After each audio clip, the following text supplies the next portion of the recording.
il y a quand même 8 points et il y a 6 équipes à doubler. Il y a 6 équipes à doubler, Karim. Donc c'est compliqué de se demander. Tu dis compter sur les faux pas des autres. Il y a beaucoup trop d'autres pour se dire que Lyon. Donc toi Fred, par exemple, le Lyon, tu crois pas trop sur le podium? En fait, c'est extrêmement compliqué. Pas nécessairement à cause de l'écart de points, mais à cause du nombre d'équipes. Il y a 6 équipes à doubler pour être 3. Alors, l'avantage pour Lyon, c'est que sur ces 6 équipes, Lyon va en jouer 5. D'ici la fin de saison, mais ça ne suffit pas. Il faut que 6 équipes devant fassent des parcours catastrophiques. Et vu la solidité affichée par Montpellier, vu les promesses dans le jeu de Lille, vu les points accumulés par Rennes et Monaco qui revient, ça me paraît extrêmement compliqué. Alors l'idée, c'est pas de faire de la divination, ça m'intéresse pas du tout. Je pense que c'est d'ailleurs une erreur de vouloir faire trop de pronostics. Mais les faits sont là, ça va être extrêmement compliqué. 14 journées pour remonter 8 points et doubler 6 équipes. C'est factuellement très très compliqué. Non, mais surtout que tu as un calendrier. Moi, je regardais tout à l'heure parce que c'est vrai qu'en effet, des fois, on peut essayer d'être le plus objectif possible. Si on est le plus objectif possible, on se dit oui, c'est encore jouable, bien sûr. En termes de points, il y a encore beaucoup de points à prendre. Il y a 14 matchs encore à jouer de championnat. Le problème, c'est qu'après, il faut regarder le calendrier. Ce qu'a fait Lyon avant. Déjà, Lyon n'a pas réussi à battre une équipe du top 5. Donc ça, c'est déjà inquiétant. Après, il y a le calendrier, en effet, que là, ils vont se déplacer à Rennes et à Lille. Ils vont jouer le derby. Et tu sais que ces matchs-là arrivent pile entre le match aller et le match retour contre la Juve.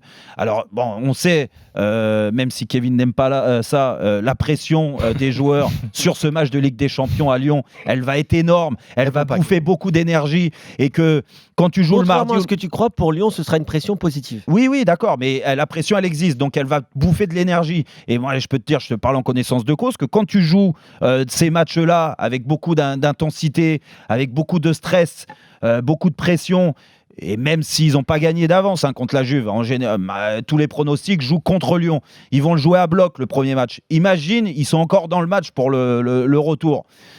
3 jours après, ils vont jouer Saint-Étienne. Tu es en train de me dire que les clubs français ne peuvent pas jouer 3 matchs en une semaine? Non, moi je te dis juste que dans la période de Lyon, où ils peuvent plus se permettre de perdre des points bêtement, parce qu'ils en ont tellement perdu depuis le début de saison, qu'ils ne peuvent pas passer à côté de ce match contre Saint-Étienne, le derby, que de ce déplacement à Rennes et ce déplacement à Lille. Et que si jamais ils n'arrivent pas à gagner ces 3 matchs-là, eh ben oui, pour moi, le podium, c'est mort. Oui, non mais...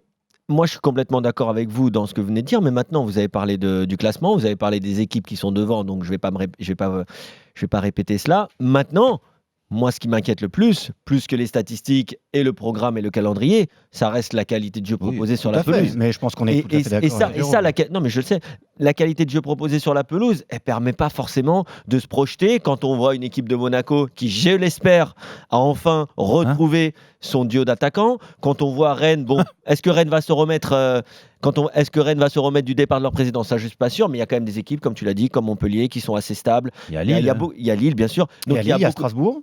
Il y a Strasbourg, non, mais qui va quand même envie de faire grappiller des points. Ah, mais Titi Loret, il va exploser comme un popcorn. Et on respecte les grands clubs. Titi Loret, là, ça y est, il se voit déjà jouer la Champions League. On sait jamais sur un malentendu. Et puis n'oublions pas que la 3e place ne qualifie pas pour la Ligue des Champions. Par ailleurs. Elle peut. En revanche, la 5e risque d'être européenne si le PSG gagne la Coupe de la Ligue. Non, mais c'est vrai. Il y a pas mal de clubs de province qui vont être pour le PSG alors. Ah oui, exact. Mais t'as raison de mettre la qualité de jeu en avant. De toute façon, on n'arrête pas de le dire. Après, je suis désolé, mais dans cette Ligue 1, et pour doubler les équipes qui sont au-dessus, je pense qu'ils ont plus de talent que la plupart des équipes qui sont au-dessus. Maintenant, ça suffira, à mon avis, ça ne suffira pas parce qu'ils ont déjà 8 points de retard. Ils ont une dynamique là, qui est compliquée pour repartir de l'avant.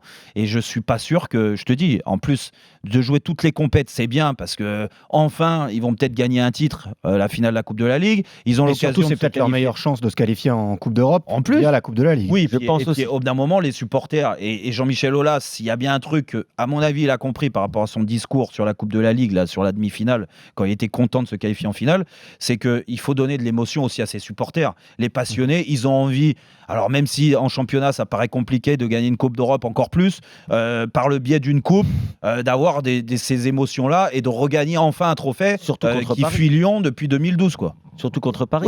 Quand tu vois que l'an dernier, ils se font éliminer par Rennes en demi, derrière Rennes gagne la Coupe de France. Ils ont quand même dû l'avoir mauvaise. Et forcément, parce que si Rennes a pu le faire, forcément Lyon... on se souvient, c'est le match qui a coûté sa place à Bruno Genesio. Donc oui, ils l'ont eu assez mauvaise. C'est clair.